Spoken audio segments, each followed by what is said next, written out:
खून खराबे और अफरा तफरी की ये तस्वीरें मुंबई में हुए आतंकी हमले की याद दिलाती हैं। फर्क सिर्फ इतना है कि ये हमला कीनिया की राजधानी नैरोबी के एक मॉल में हुआ है, लेकिन हमले ने भारतीयों की भी जान ले ली है।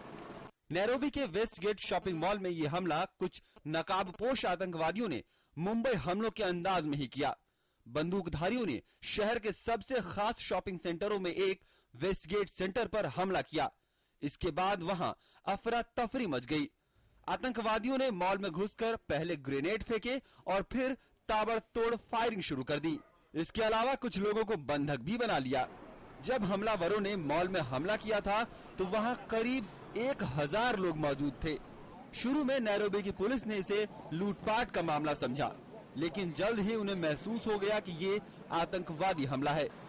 हमले में मारे गए लोगों में भारतीय भी शामिल हैं, जबकि खुद कीनिया के राष्ट्रपति उहुरु केन्याटा ने भी कहा कि उनके परिवार के कुछ रिश्तेदार भी इस घटना में मारे गए।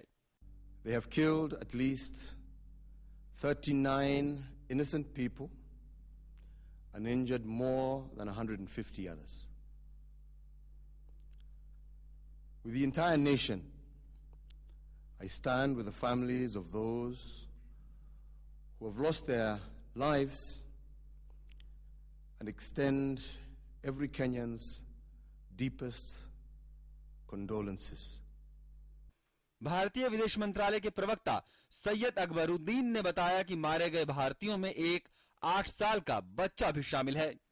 भारतीय विदेश मंत्रालय मारे गए लोगों और घायल भारतीयों के परिवारों के साथ संपर्क में है और उनकी पूरी मदद करने की हर मुमकिन कोशिश कर रहा है। Our mission has been contacting all the hospitals and the local Indian community there, because there are approximately 70,000 people of Indian origin and Indian community resident in Kenya. They have been in touch with the group leaders there. It is with some sadness that we have to acknowledge that 2 Indian nationals, including a young man and a boy, unfortunately succumbed to the attacks. Apart from that, there are 4 Indian nationals who are currently in hospital. They are being provided adequate medical attention, and the mission is in touch with their members of their family, and we will provide all required assistance to them. बहुत दुखद सत्य है ये, बहुत दुखद बात है, अत्यधिक दुखद बात है। केवल भारतीयों का मरना नहीं, बल्कि किसी भी इनोसेंट व्यक्ति का मरना, और जिस तरीके से ये आतंकवाद अपने पांव फैला रहा है, इसके खिलाफ इंटरनेशनल मुहिम को और स्ट्रेंथन करने की जरूरत है। हमले की चौतरफा निंदा हो रही है।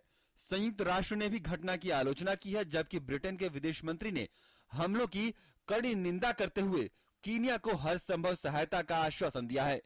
Well, all our thoughts are with the people of Kenya and with innocent people who may be caught up in this. In terms of what Britain can do, our High Commission staff in Nairobi are working very hard, visiting hospitals, trying to make sure they're aware of British nationals who might have been in the area or caught up in this. हमले की जिम्मेदारी Somalia के कट्टरपंथी संगठन अल शबाब ने ली। माना जाता है कि अल शबाब के अल कायदा से संबंध है और यह हमला सोमालिया में कीनिया की मौजूदगी के जवाब में किया गया है। सोमालिया के दक्षिण में करीब 4000 कीनियाई सैनिक मौजूद हैं, जो वहां 2011 से ही चरमपंथियों के खिलाफ युद्ध में शामिल हैं। Bureau report, DD news.